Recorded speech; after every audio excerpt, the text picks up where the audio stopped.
యోబు స్నేహితులు యోబును అసహించుకున్నారు, బంధువులు అసహించుకున్నారు, స్నేహితులు అందరూ యోబును అసహించుకొని యోబుని ఒంటరివారు చేశారు. కానీ యోబు జీవితం మనం చూసుకుంటే ఎక్కడ కూడా తన నోటి నుండి కూడా ఎలాంటి పాపము మాట మాట్లాడల యోబు.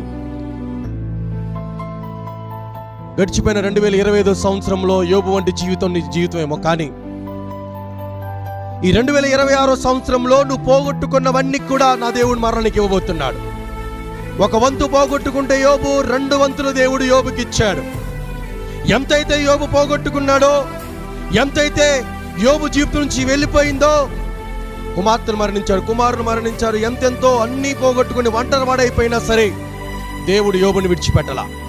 ఈ 2025 సంవత్సరం గతించిపోయింది, 26 సంవత్సరం వచ్చింది. పోగొట్టుకున్న వాటికంటే శ్రేష్టమైన నా దేవునికి ఇవ్వబోతున్నాడు. యోబుగా నువ్వు జీవిస్తే